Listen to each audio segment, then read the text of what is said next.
আজকে আমরা আলোচনা করব চর্যাপদ নিয়ে। চর্যাপদের কিছু তথ্য আমরা জানব। প্রথমে চর্যাপদের আবিষ্কার।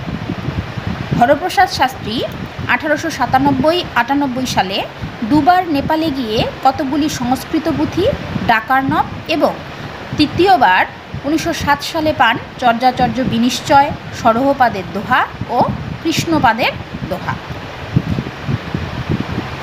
প্রকাশ: এই যে চারটি পুঁথি, ডাকার্ণব, চর্যাচর্য বিনিশ্চয়, সরহপাদের দোহা ও কৃষ্ণপাদের দোহা, এই চারটি পুঁথি একত্রে হরপ্রসাদ শাস্ত্রী 1916 সালে বঙ্গীয় সাহিত্য পরিষদ থেকে 1000 বছরের পুরাণ বাঙ্গালা ভাষায় বৌদ্ধ গান ও দোহা নামে প্রকাশ করেন।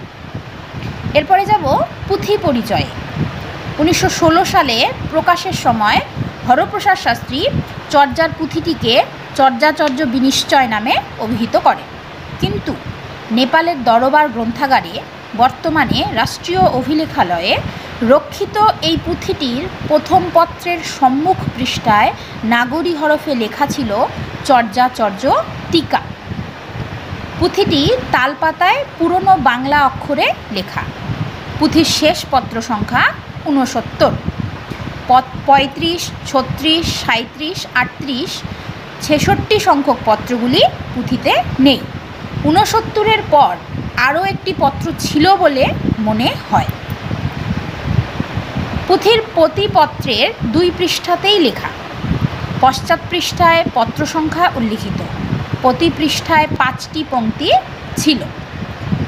পুঁথির প্রথম পত্রের সম্মুখ পৃষ্ঠায় বাঁ দিকের উপরের প্রান্তে লাল কালিতে নাগরী হরফে লেখা ছিল সম্বৎ 741 ভাদ সম্বাদ, অর্থাৎ ভাদ্র 741 সংবৎ, অর্থাৎ 1620 খ্রিস্টাব্দ।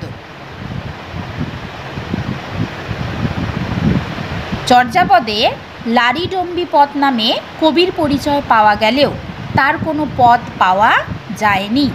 তবে পুঁথির 10 সংখ্যক গানের টিকার শেষে মন্তব্য আছে, লারিডম্বী পাদানাং সুনেত্যাদি চর্যায়া ব্যাখ্যা নাস্তি।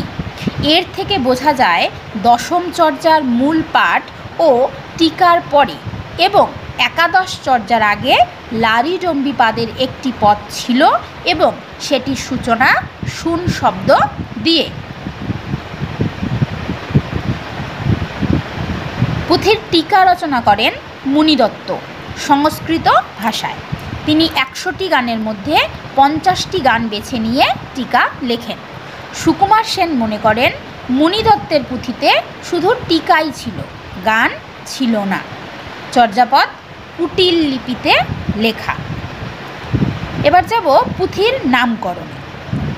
চর্যা শব্দটির অর্থ হল যা আচরণীয় বা যা অনুষ্ঠেয়। চর্যাগীতির প্রকৃত নাম চর্যাগীতি কোষ বৃত্তি। হরপ্রসাদ শাস্ত্রী নাম দেন চর্যাচর্য বিনিশ্চয়।